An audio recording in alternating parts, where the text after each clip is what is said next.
Don't forget to like, subscribe, and share the RevFast podcast.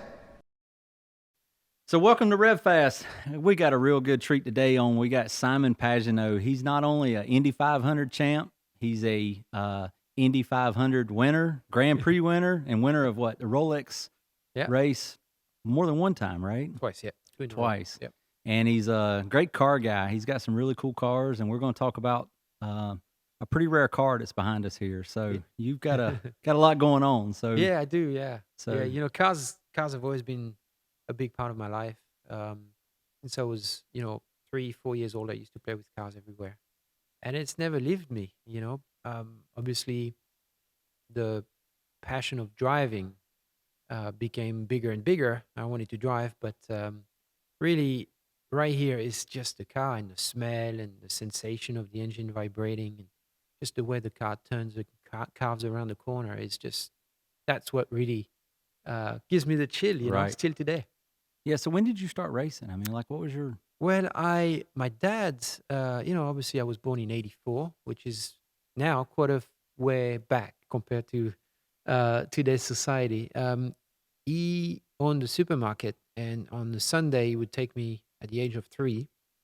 He would take me, put me on his lap, and he would teach me to drive a car on his Really? parking lot. I did the same with my sister. Unfortunately for her, she turned out to be a terrible driver. Well, that's good. See, But she's a smart one in the family. Really? So, so does she still live in France? Or? She's in France. Yeah, she's a chemical engineer, Wow. She's a and smart girl. she's super smart, and she's in charge of basically optimization of a fabrication process of a medication. Yeah. So you grew up in the grocery store business. I did Yep. too. That's funny. Yeah, you did too. Yeah. So my dad was a butcher, meat cutter, Yep. whatever you want to call it. Nice. I remember the fun thing. That's right. You told me Like about they this. had the hand painted signs that they would hang in the windows or in the produce area, Mm-hmm. and I'd always go hang out in the sign painting area and Oh, you did? waste all the paper and markers. Yeah.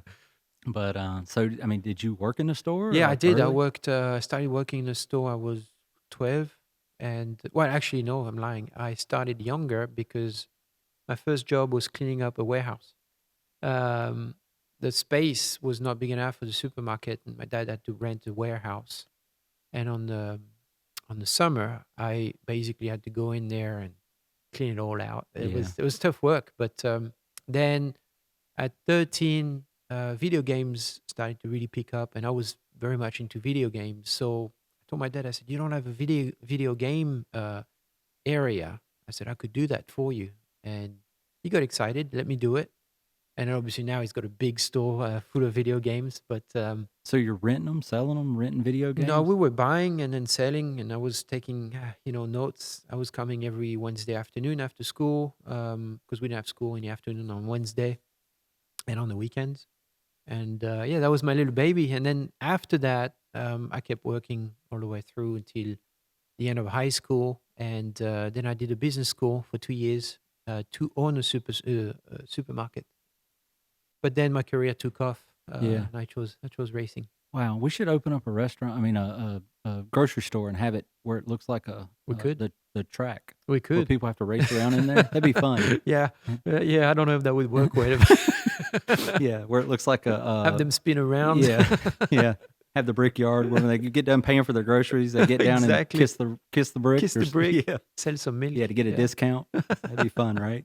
So when you go to the grocery store, do you like block the shelves? Like I still find myself Yeah. sometimes like, I haven't been in that business in many, many years, but like I see these guys like making sure the shelves look good before the end of the night. So every time I'm shopping, I'm like pull stuff forward, Yeah, make yeah. sure I like. Is it funny It how you grow up stays. around that? It just sticks with you. It stays with you. I mean, I was driving for John Menard, and I got to visit a lot of Menards, and he used to love it because I would call him afterwards. We would talk about the store. I walk into any stores now, supermarket, Menards, even Lowe's and Home Depot. Those because I love doing work at home. Mm-hmm. But I walk in there and I look and I try to think about the traffic, which way people would go, and You understand merchandise. yeah, Yeah. is it logical? Is it the way I would do it? Would I do it differently? What about signage? Does it look right?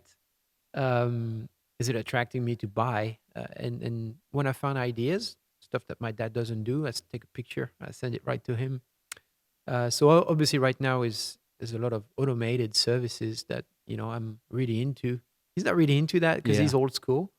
But yeah, every time I go into a store, I pick on things, and my wife hates it. We just went to Food Lions in Cornelius, and Well, you I can I make a lot of changes there. That yeah, place is well, actually, it's a pretty nice store, that yeah, one. I mean, they're not all nice, the Food yeah, Lions, yeah. but that one was like, okay, not too That's the one bad. that's got like the little cold room over to the side for the vegetables and Yep, stuff. Yeah, yep, it's like yep. really nice. I Yeah, it remember was going in there nice. and thinking, Yeah. oh, that's pretty cool I for a Food took Lion. off. My wife was looking for me everywhere. She was like, "Oh, where are you again?"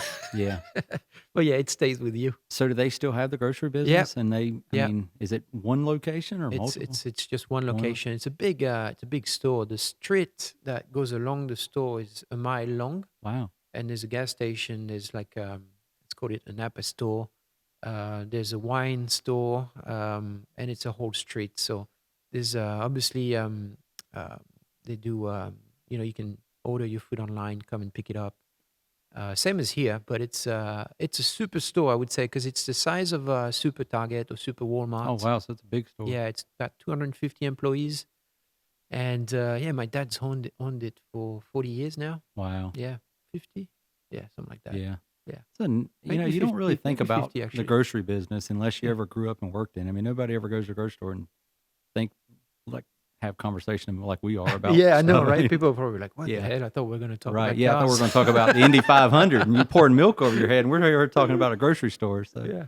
so like, what was your first, like, getting into racing? I mean, you're still Yeah. in France and did you start doing karts or what?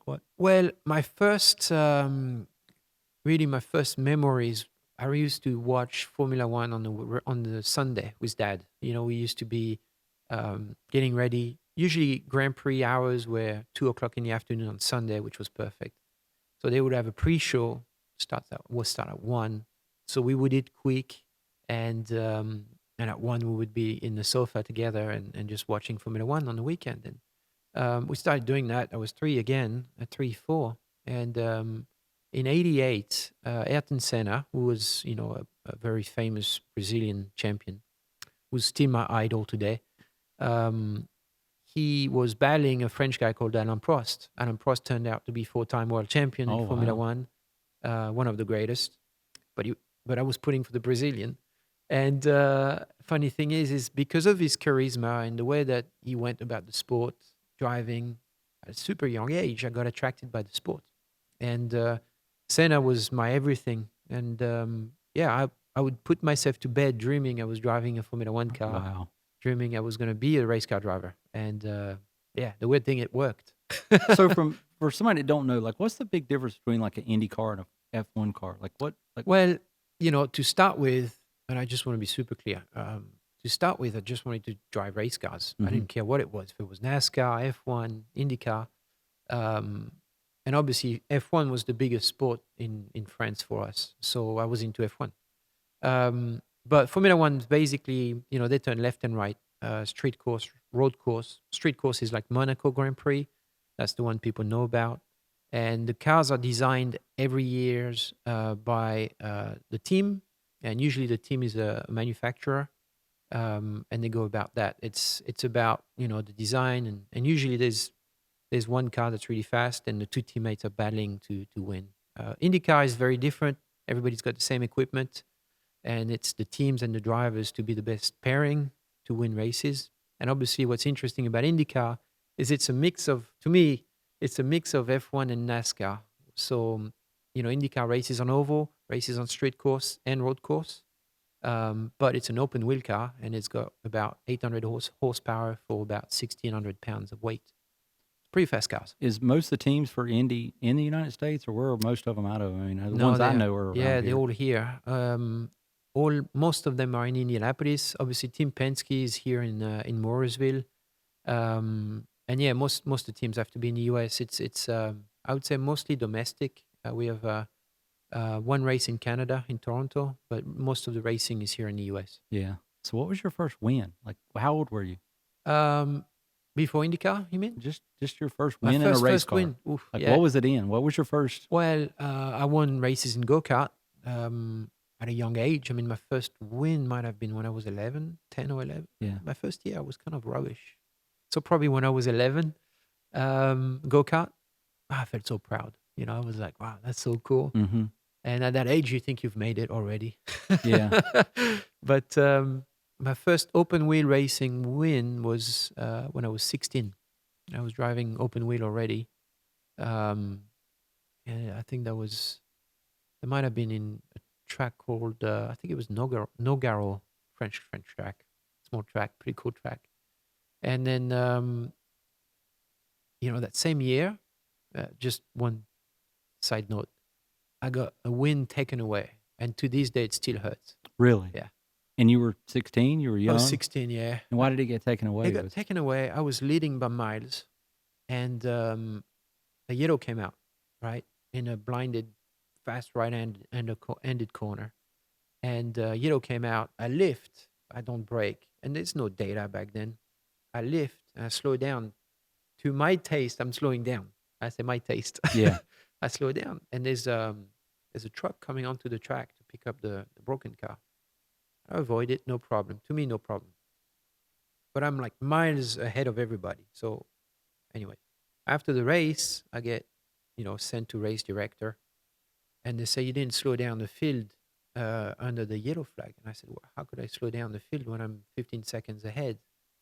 And they said you didn't slow down enough. I said, okay, I would probably agree I didn't slow down enough, but I didn't have time. Yeah, you're Yellow racing. came out, Yeah. And they said, well, the wind's taken away. Well, I'm like, well, what about the others? I said, no, it's not their problem. It's your problem to slow down the field. I said, how? Anyway, Yeah. so to this day, it So where hurts. did you finish? Where did they put you? At the back. All the way at the back. Completely disqualified, yeah. It didn't affect the championship in the end. I finished second, but it affected me because it was my first big year. It was at my home track. I had just won both races that weekend. It was pretty cool.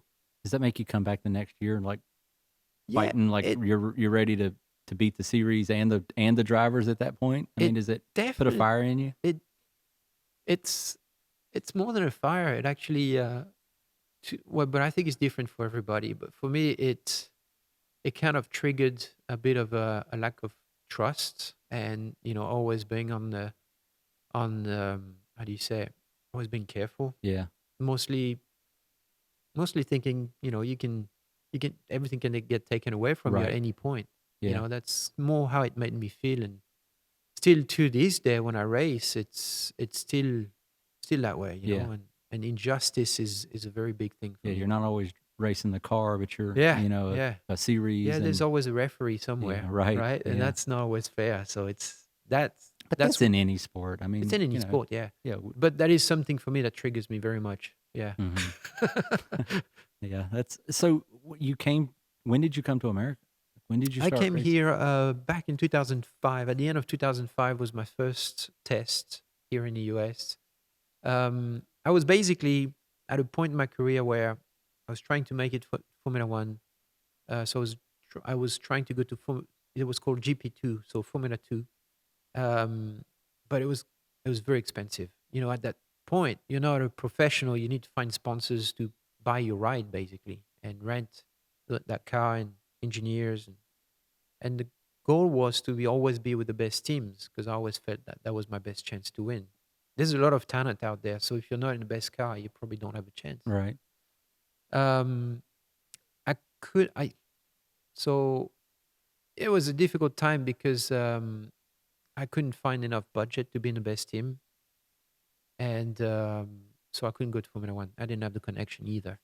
So there was a series called Champ Car Atlantic in the US. That's basically Indy Light now.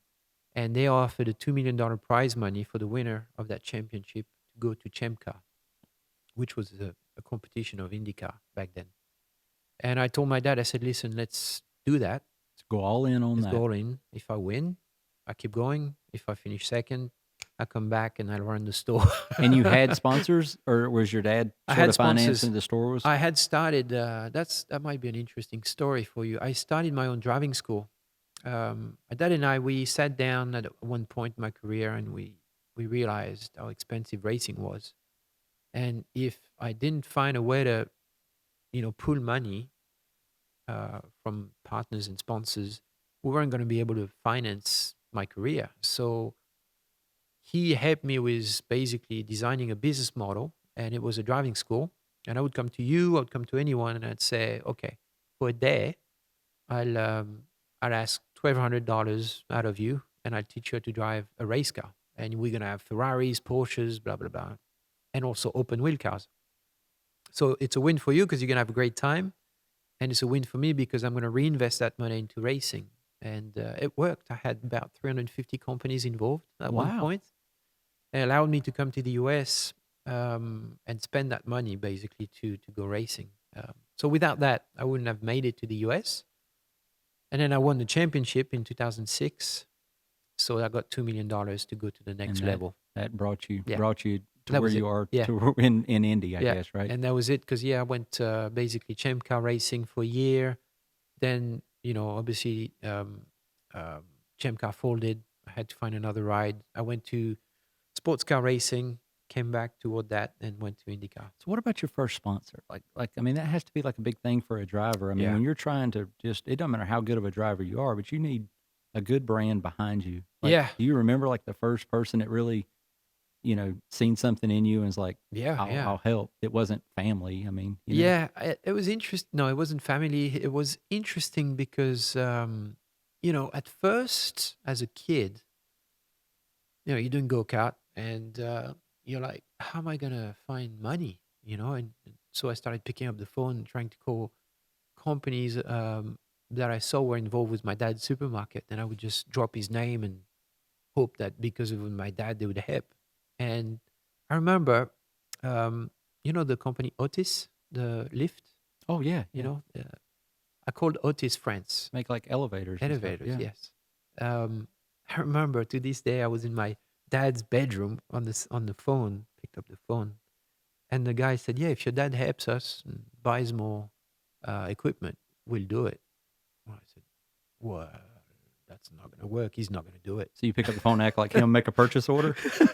So no, and then I go to my dad and I said, "Hey, Dad, I called Otis and I asked them to be my sponsors." I was probably 12. I mean, what do you know at that age? Mhm. You're just arrogant and you do things in a weird way. And my dad said, "No, son, I'm not gonna, I'm not gonna basically drive my business down because you want to go racing." I said, "What do you mean you're gonna drive your business down? All you gotta do is buy more equipment from that company. So then it's good for them and it's good for you because I'm racing." He said, "It's not good for me."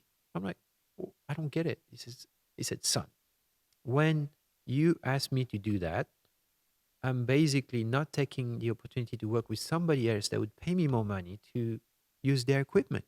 Therefore, I'm losing money." And he said, "I may as well put my own money on you rather than doing that."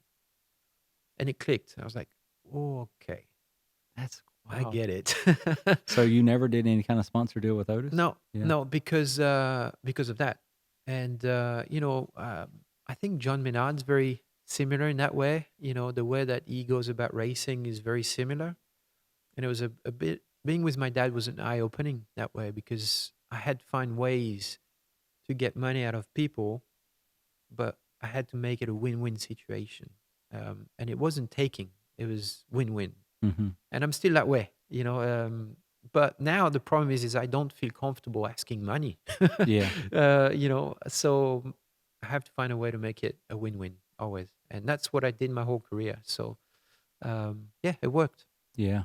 It worked. So tell me a little bit about the Rolex races because I just got to see a lot of that with Connor Zillage. His family owns this building here that we're sitting in. Yep. And man, that's a cool win, right? I Yeah, mean, yeah, it you've is. done that twice. It's tough. I raced sports cars in 2008, from 2008, 9, 10, 11, and 12, just before I went back to full-time IndyCar. That was my full-time job, was sports car racing. And you have to share the ride with another driver. So it's 4 drivers? For Daytona, it's 4.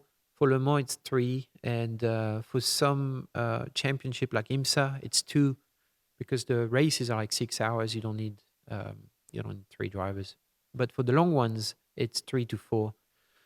And that's a challenge because you go through the day, right? The temperature changes, the light changes, there's obviously a lot of other cars on the track. It's not just one series; it's usually 4 different series. So you get to see Ferraris, Porsches, Corvettes, and I used to race prototype, so the prototypes are quicker. They're a bit more like an IndyCar, and you have to navigate your way through traffic, and that's a whole skill in itself. An IndyCar driver, F1 driver, NASCAR driver, they go all out within their class. Mm-hmm. And then all of a sudden you get 4 different classes. Sometimes you have 20 seconds difference per lap between cars. And that's a whole different game. It's fun, but it adds to the challenge.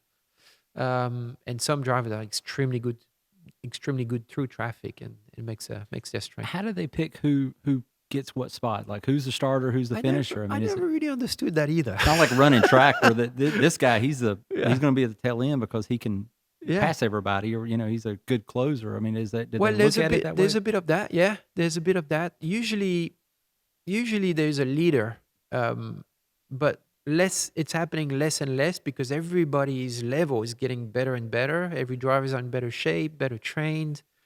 So more and more the drivers are actually quite equal. The weight in sports car has a big effect because it's the weight of the car, not the weight of the driver. So if you're lighter, that has a big effect on lap time. So if a driver is light and fast, he's probably going to be the lead driver and he's going to finish the race. Most of the time, you want to finish with the fastest driver. So that's what happens through the race. Basically, now the engineers have information and they can see who has the best averages and they choose whoever's fastest. Running the best laps of that day. Even if he's done and tired. So your last Rolex race, who was the other drivers and where were they from? It was fun. We had a good lineup. We had so the first win in 22 I was with Mario Shank Racing. It was Elio Castroneves, Tom Blomqvist, and Oliver Jarvis, myself. And then the next year was still with Shank Racing, and it was Elio, Tom Blomqvist, and Colin Brown. That was in a Cadillac, right? No, we were in an Acura. Acura, that's right. Acura, I remember that. Yeah. So hybrid cars the last year. It was awesome. I really enjoyed that technology. Yeah. I mean, those cars just have so much technology. Yeah. I mean, how is that compared to an Indy car? Like what? Man, it's crazy. You can change everything on the fly.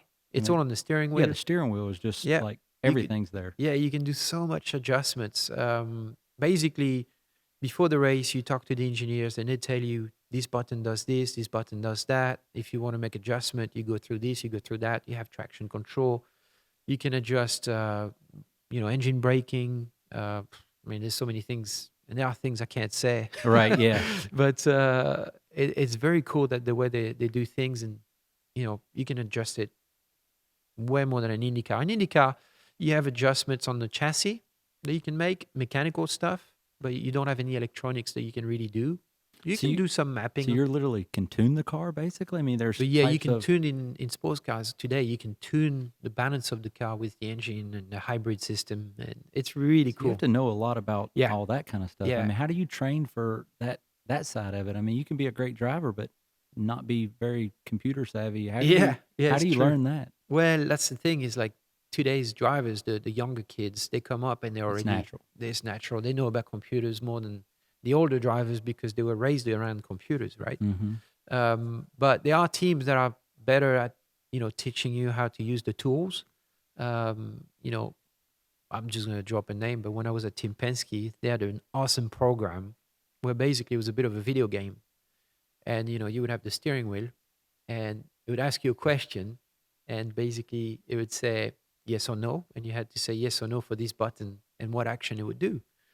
And it was a video game, and I enjoyed it. You'd basically click to teach you what to do. Yes, wrong, right. I never knew if the team actually had got the data from that to check if you were actually working on it. But it was a good way to teach you how to use the tools and remember. That had to be really neat driving for Penske, though. Yeah. That place is unreal. I mean, as far as a building and a garage and that whole place is just unreal to walk through. Yeah, when I came to Team Penske in 2015, it was, I believe, 250 people. When I left, it was 500. And I left at the end of 2021. It was a great time because obviously it was a dream of mine to drive for Roger Penske. When I was a kid at around 11, I heard about the Indy 500 and Rick Mears and the Marlboro paint scheme. So I always wanted to drive for Penske. And when came the day, that was a really proud moment. And then I learned so much through those 7 years. First of all, because you meet the best engineers on the planet, Yeah. and second, because you get all the tools that you need, and third is the Penske way. It's kind of it's a word, but it's a mentality that's really useful to understand through life, and I still use that mentality today Yeah. to do my things. I mean, I know a lot of his employees, and they all just speak highly of that whole organization. I mean, Yeah, it's it's just a lot of respect there. you can It's tell. it's a it's a very respectful place. They really take care of people. Uh, you know, Obviously it's not it's not hiding anything. But after my accident, I would say that Penske's probably been they have been the most supporting people Yeah. around. It's been pretty cool to see the support from all those employees there that became friends, and yeah, very I mean, they're grateful. in all forms of racing, though. Is that right? I mean, Yeah, I I mean mean, they race. They don't. I don't believe they're involved anymore. But they used to be in V8 supercars in Australia. Now they're in with Porsche in hypercar, which is sports car racing. Obviously, they're racing in mhm. NASCAR, very successful IndyCar, and I think that's it. But Mm, yeah, pretty impressive yeah. place for sure. And you got an Indy 500 win with Yeah. them, right? Yeah, I mean, it's basically, I accomplished all my dreams. I raced with Penske, won the championship with them, won the 500, and those were all my bucket list items. So So, it's pretty cool. which is bigger, winning the championship or winning the Indy 500? Tim Cindric, the president of Penske Racing, asked me after it was before I won the championship. He said, "What would you rather have?" And back then, I'm a very disciplined person mentally. And I said to him, championship. He said, bullshit. Yeah. I said, no, I am not ready. I'm not ready as a driver to win the 500. I need to learn more. I'm not at that point yet. So realistically, my chances to win something is more toward the championship right now. So that's what I want to do the most. I won the championship.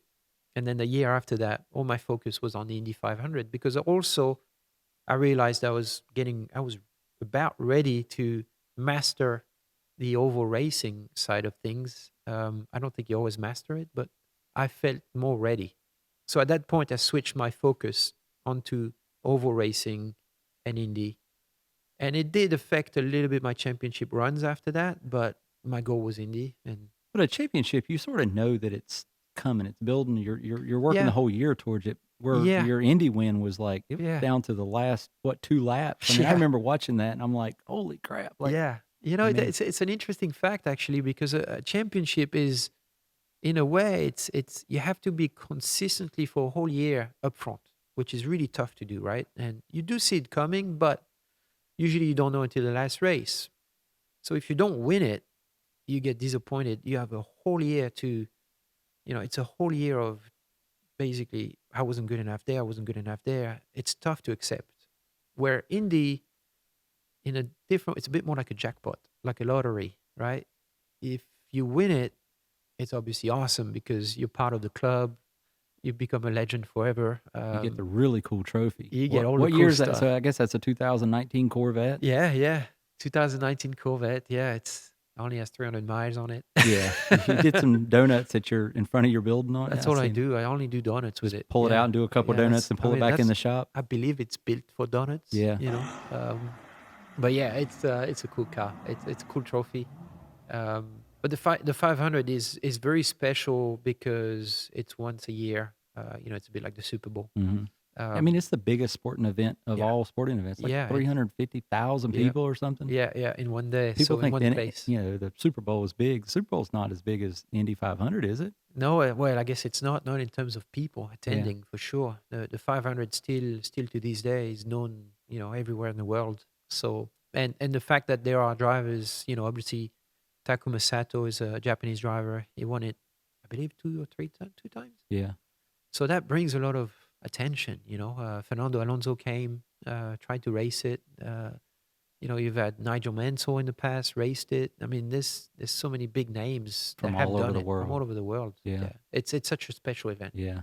I remember sitting and watching that because I had got to know you a little bit at that time. And here you are winning the Indy 500. And I mean, that was a big win. I mean, Yeah, when you poured milk all over yourself, I was like, is that what you're supposed to do or not? Yeah, I mean, it was. that was me at that point. Is like, you always have with the media Yeah. and the world that we live in today. You always have to be careful what you say. Mm-hmm. But that day, after you win Indy, it's almost like, hey, I don't care. Yeah. Right. Yeah. I've done You've it, done so it. I'll do what I want to do. At that point, it's funny, but nothing except your happiness matters. It's so when I won, I was like, what would I want to do? And I stopped on the Yacht of Bricks, which was not really what you were supposed to do. I got in a little bit of trouble for it afterwards, but now everybody does it. So Yeah. but I wanted to celebrate with the fans because it was such a special moment to, celebrate with so many people. And then when I got the milk, for me, it was a realization of what had happened because only one race in the world uh, allows you to to drink milk, or I should say, the very famous picture of the winners of Indianapolis 500 is having milk. Where did that start from? That starts from actually I believe it's 1933. It's Louis Meyer won the Indy 500 that year, and he asked for milk during the pit stops, and that's how it started. So the dairy association, the farmer association, there started basically sponsoring the race, and that's how it all started. Now, Yeah. do you get to pick what kind of milk you have? Yep. Because I mean, nowadays, there's cashew milk and Yeah, whole milk and almond milk and chocolate milk. yeah. You could go. Yeah, I've actually tried them all. really. Yeah. You're a bit of a milk snob, I right? tried them all after I won. It was part of a commercial we did with Menards. I remember that. Yeah, and I, basically tried every single milk. Some of them are disgusting. Ugh. What is it? So they have everybody's Buttermilk? milk sitting there cold, like Yeah. And Well, so if no, you anybody get was to to- choose. Well, you get to this. The Dairy Association basically sends you an email before the race, and they say, okay, which milk would you choose if you were to win Indianapolis? So they basically have it crossed for each drivers. Right. They know what it's going to be. So I guess 2 laps before the end, they were getting ready between Rossi and me and choosing the milk depending on who was going to win. Wow, that's fun. Does anybody ever drink chocolate milk? Or is that a thing? I Has it been? think actually, I know Emerson Fittipaldi did the orange juice that one year. Really? Yeah, because he had won 3 times, right? Is it 3 times that he So won? he's just like, And I'm it tired of was just- drinking milk. I've done this I think before. so. Yeah, I think so. But I don't think it was very, very well received. Yeah, I bet Yeah. not. So I guess when I met you, she was your girlfriend at the time, and you had I think she brought you to one of our hot rods and hops. Yeah. And I remember it was so funny because she come up and introduced you, and I knew the name. I knew there was a name there, but I didn't know associated with what. And I was like, well, we just both speak really bad English. That's the only thing I can tell. And then my buddy Brian Barr was like, oh no, like he's an Indy driver and he's this and that. And I'm like, oh, okay. So then I'm like, that was early. What was that? Maybe 2015? 15. Yeah, 15. That's the year I moved here with when I signed with Tim Penske. It might have been at the end of 14 actually, when I signed with Tim Penske. Yeah, I remember that. So Haley, she loves cars, man. She's big into cars. She loves to drive fast, a bit like a mom. But she just bought a BMW M3, an F82, and F80, and I don't know why I said 82. And yeah, she needed some detailing done, so she contacted you, and that's how we met. Yeah. Yeah, cars and coffee I love, but it's too early in the morning. It's too early. Yeah, I like the evening Yeah. stuff. That's why I So, started a yeah. night thing. I came. And I'm not a big beer drinker, but I started one of the biggest Yeah. hot rods and hops and beer drinking car show. I'm and just not a morning guy. Friday nights Yeah. is great because that's Yeah. when people want to hang out and Yeah. stuff. And I had your Renault 5 did? that's behind us at the shop one time. Yeah. And I don't know what we were doing to it. I think I helped you make the tag bracket on the back. Well, you did, and you also covered it. Yeah, Did we all put the some paint protecting. protection Yeah, film, and yeah. I remember doing the tag bracket because it had the European tag. Yep. So we had Adam at ARH Designs make a tag bracket for it, Yeah, actually. which allowed me to drive the car around. Yeah, I it was Penske that made me a bracket. Oh, for so it. they made the Yeah, bracket. I had and then you put it on. ARH Yep, put it on. That's yeah, what it was. Okay, yeah. I knew there gotta was something. give credit to whose credit's Right. due. Yeah, I remember something with the tag bracket. I just remember Yeah. finding all these different people to do stuff so I could get to drive the car from around Yeah. town. Yeah, it was an excuse. Yeah, I could have had them I come was to just me. thinking about that today. I Yeah. was like, I can't believe Neil actually drove my car. Yeah, I drove it You're everywhere. probably the Oh only my one. gosh. I'll drive it. I'm gonna drive it tonight. As soon as you turn around. But I tell you, there's a lot of cars that I get to drive by what I get to do, and I'm sure you drove a lot of cars. But I tell people, if you wanted to drive something, you only literally commute a mile a day. A Yeah. turbo car is the way to go. Any turbo car. It's I just don't so know. much fun. Mile a day? I don't know. Just if you only Like had an to old go, turbo like this? Maybe just not. just Guys, turbo in general. If you had a short commute, just a turbo car is just it's fun. I don't know. I tell you, my vision on that, and that's what we're here. We're talking about cars. Right? Yeah, yeah. I drop sweats at every stoplights because this is my little baby here, and it's turbo engine. You never know with the oil if it's gonna go on the exhaust or if it's Mm-hmm. gonna catch fire. So I'm dropping sweats because You I want to care. keep moving. I want to keep moving. I Yeah, want to have some air on the engine and all that. So I've had a lot of old turbo cars, and they stress me out. They yeah. stress me out. They do. I like to be relaxed when I drive. Obviously, if you still want to have the thrill, you got to be stressed. But Mm-hmm. yeah, I like to be relaxed when I drive. We were talking a little bit ago about that steering wheel, and that steering wheel's got more technology than that whole car has. But you love, your collection of cars is a lot of older stuff. Yeah, You've older got stuff. a Pro Touring Mustang. That's Yeah, a pretty yeah, neat car, all blacked fastback. out. That's Yeah, pretty neat. I drove it today all day. Actually, actually you talk about commute, but I drive my classic cars more than I drive Yeah, my daily. So I just love feeling. I love feeling stuff, and I love the engine shaking, and I love being at the stoplight and feeling yeah. that the whole thing is alive.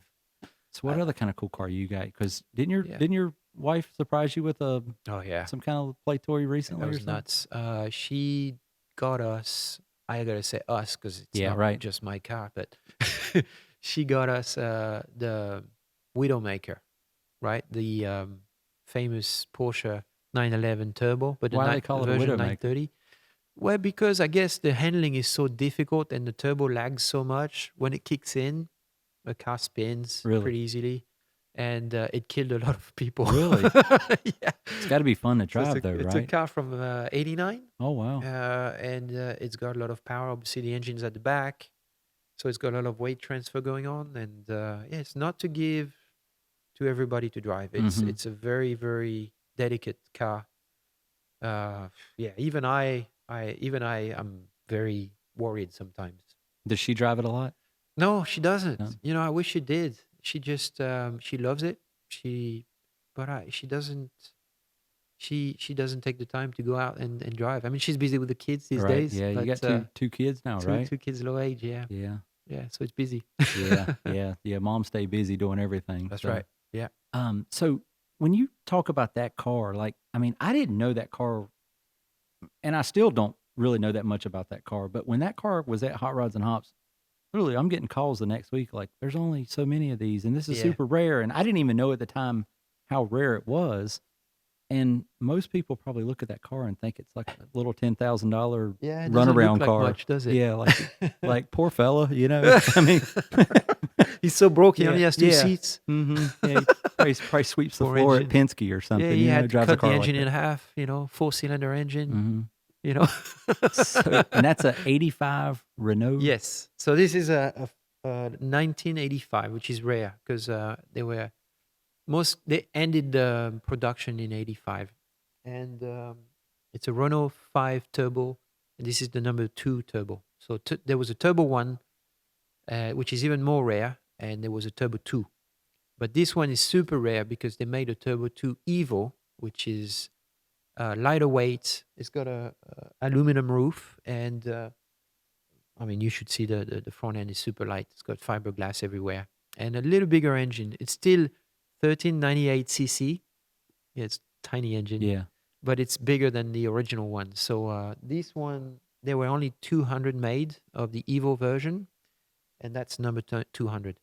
And how many do you think are in the States? Do you know? Of the Somebody, Evo, I think from what I've seen through auctions, probably right under, probably I would say 8 or 10 Yeah. max. Yeah, it's pretty rare. yeah.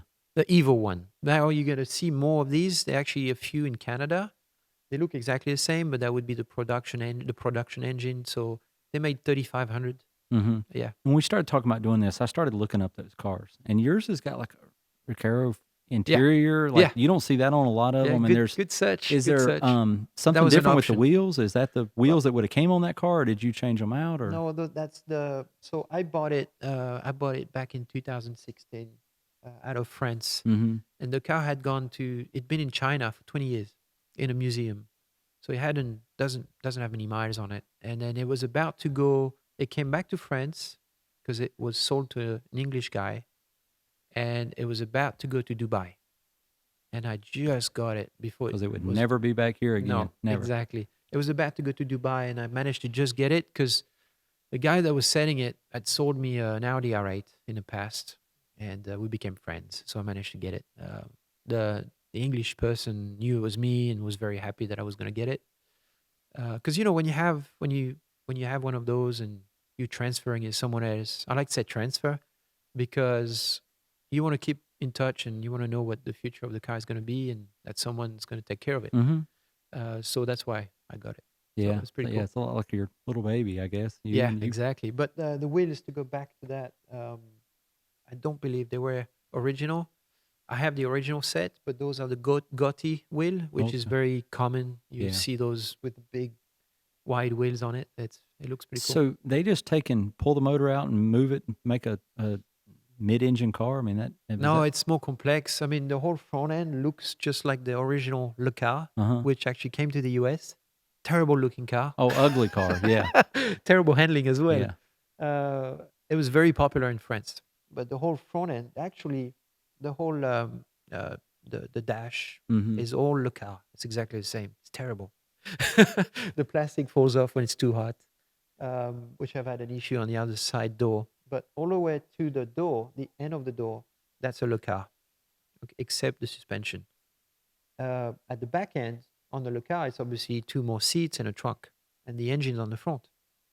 On this car, what they've done is they moved, the radiator on the front. They basically stripped out everything on the front. There's nothing there. I can show you later. They put some proper wishbone suspension on it, like a race car, and they put the engine in the back, which is perfectly located for great weight distribution.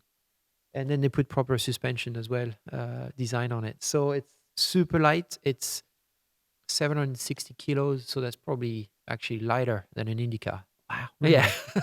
So 1,500 pounds. And what kind of horsepower? it's 100? 200 horsepower Okay. boosted. But the boost is obviously for the road is turned down. I can turn it up and it would go up to 300. So have you done anything to the car? No, I mean, it's never fully original. all I'll never stock. touch it. Yeah. It's such a gem. I mean, I bought it. It's in such great condition that the value is incredible on it, and I wouldn't want to touch it because that's how it was made to be. So I followed a few of those cars and what they brought, and I remember asking you about it, and I never would have thought that car was worth what it's worth. What do you think? I mean, you think it's in the low 100s, mid 100s? What do you think that car would bring? I mean, you think it'd be where? Because of the condition and because of the last one, it's the last one ever made, number 200. Because it's got a number on it, because it's so rare. I think in the US, I think it could go for 200. Wow, Yeah, really? I think 160 for sure. Yeah, no question. But yeah, I've seen a few sold for 160, and they were not the last one made. They were not in as good condition. The mileage was higher. It's amazing what people think a $200,000 car looks like. Yeah, right. You think of a Ferrari 458, something with a gated shifter. Yeah. Something really cool. But it's so special. It's special. I mean, it's very special. Obviously, it's a niche of people that are looking for those type of cars. Not everybody would put $200,000 in one of those, but it's all about the value it has to your eyes. For me, I didn't buy it that price. I got a much better price. I bought it at the right time, and How long have you had it? I've had it since 16. Oh, okay. Yeah, You had it and I really bought long. it basically half of that, Yeah, even less. yeah. But for me, it had such a signification. These cars were made for racing. The whole purpose was Renault was going rally racing, and they needed to produce 200 cars to compete at the rally level. So why did they have to build 200 That was the to show regulation. what they would It what was they could do on the track or what they could do on it the was road? the regulation. The regulation of the rally championship back in the 80s was you're going to build a group B car. That's what it was called. It's going to make roughly 400 horsepower with a turbo engine, and you have to produce 200 vehicle on the road that are going to look exactly the same. It's going to be same chassis, same engine, everything. And anybody could have bought those cars. Yeah, anybody could have bought those cars. So that's where it comes from, and that car ended up winning the Tour of Corsica, which is an island in France, close to France, and it became a super famous car. So it's from when I was born, basically. So that's why it's so special. What was your first car? My first car was a Peugeot 205, which is very similar to this. Yeah. It was a little hatchback sports car. Yeah. Do you still have it? Yeah, Do you really? Yeah, I still have it. It's It's still got a over roll there? cage It's not in it. here. No, it's in Oh. France. It's got roll cage in it. I used actually it was my dad's car, and actually it was my mom's car to start. It was a daily, and my dad used it to go on the weekend do open days at the track, and I would be at the back, and he would be driving, and we would do 30-minute session at a time on Sundays. We had a racetrack close to home. So your first car and the car you learned to drive on had a roll cage in Yeah, it. yeah. No basically. wonder you're a famous race car I driver. know. Yeah, that's the car I drove for the first time on a racetrack, and I was 13. Yeah. So that was cool. So is there a car out there right now that you would like to have shipped over here, or a dream car, or a bucket list car that's it's attainable, I guess, not It's something an crazy? interesting thought, because here is my problem. To enjoy the cars, you have to have nice roads. I love to drive my cars. I don't like them sitting in a garage just looking at them. I like to drive them. And so my cars are, I have a few like these ones, this one that are like the Porsche is in like showroom condition. That's where I drop sweats at the stoplights. But most of my cars, I like to drive them. So I need roads, and it's difficult to find good roads around here. Or when I was in Indiana, it was even worse. I wish I was in an area where I could really drive my cars. And where I'm from in France, I have all the roads in the world to go. And So have roads fun. are better in France? Yeah, there's more twisty corners, tiny roads, better for what I like. Yeah. I'm more of a very sharp corners. Have you ever done the Tail of the Dragon? I got to do it. Yeah, It's 4 you should hours do from it in here, that you car. know. Yeah. I'd love to do it with that one. Yeah, we've got a group of friends that do a big event up there, and Let's go. that's when to go. Yeah, let's go. Yeah, I got to do it. I really want to do that.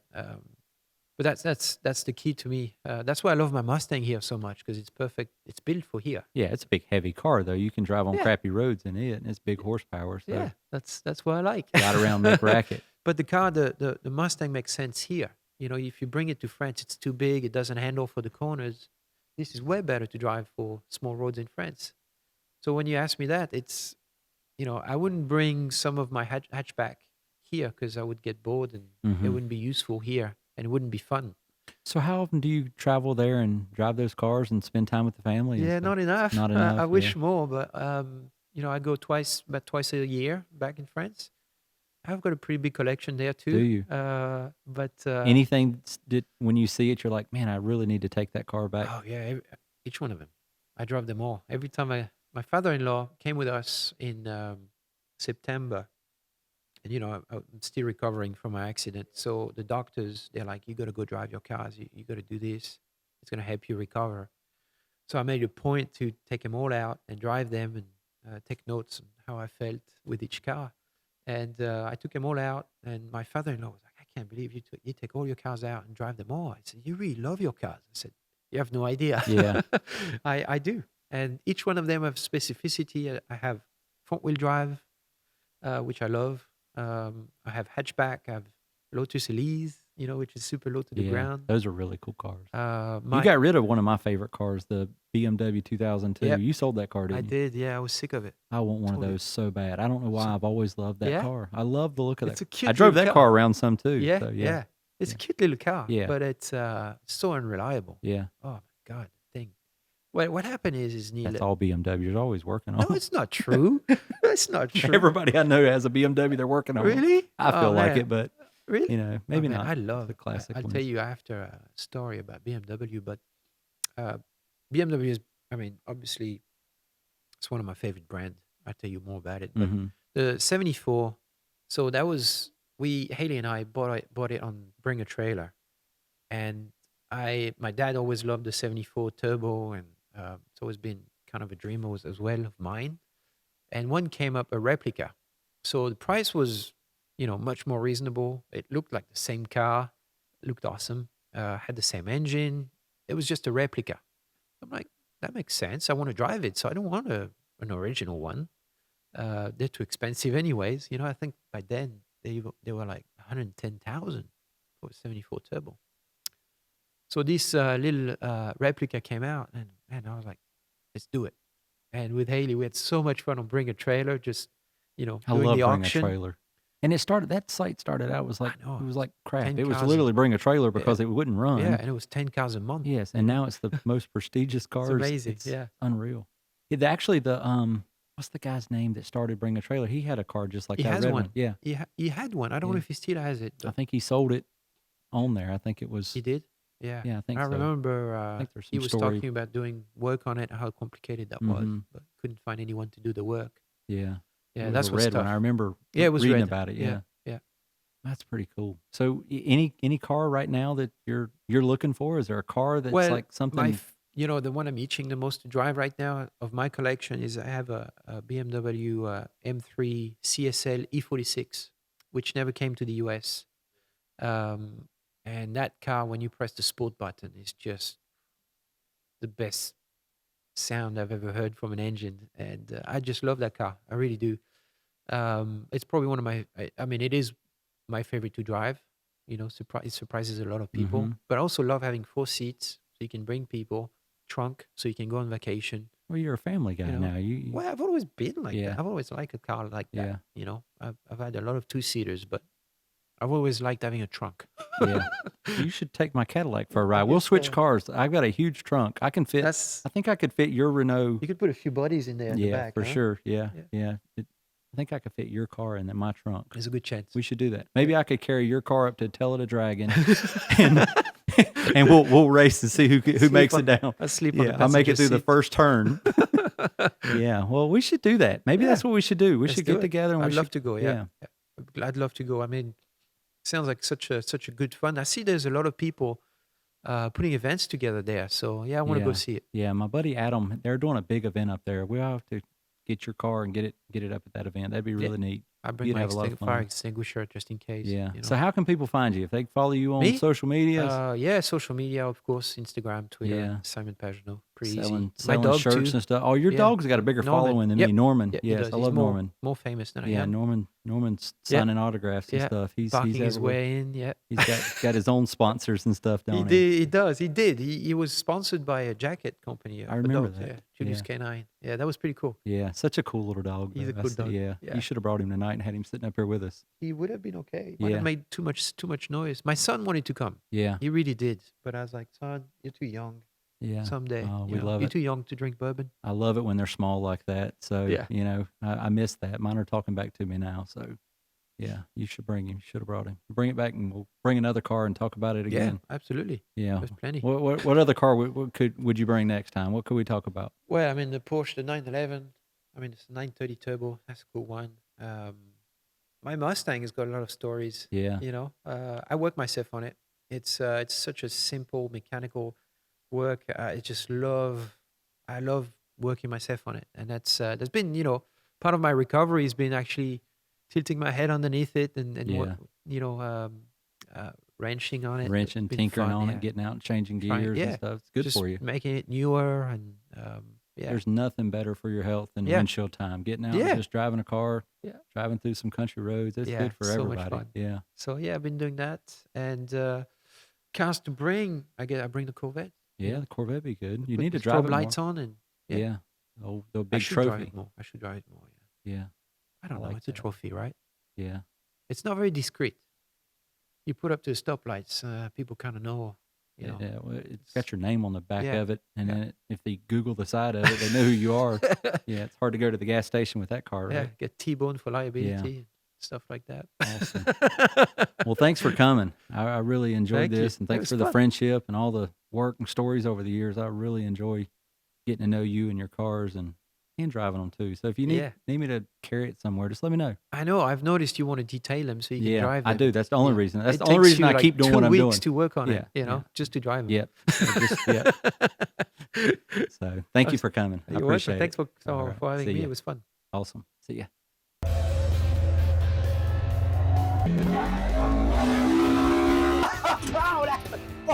Damn, that was fun. How about this? Where the hell do you get this? This is from one of our sponsors, Interstate Cycles. Oh, They've got everything from side-by-side, street legal, for the off-road, jet skis, This is cool. motorcycles, you name it. They've got everything. I love it. Thank you to Interstate Cycles for giving us this razor to play with tonight.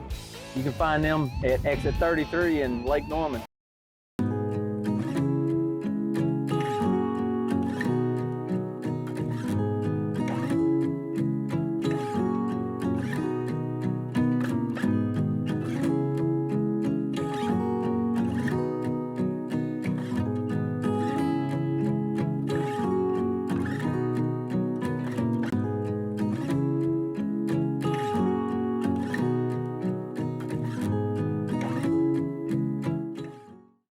Hey, what's up everybody? I'm Neil with RevFast. This is our waterless car wash product. We've had this product for now, 5-6 years. And we spent a lot of time developing it, 187 samples back and forth with a chemist before I was happy with it. And for everybody that says, well, waterless wash or scratch, we got a regular pH balanced soap. We also got our tire dressing that's dropping this month. We call it our TVP Shine, tires, vinyl, plastic. Got glass cleaner, we've even got a spray sealant. Check out RevFast.com. You can buy all the products online or you can stop by here. We even, at Hot Rods and Hops, we got our bottle filling station right here in the shop.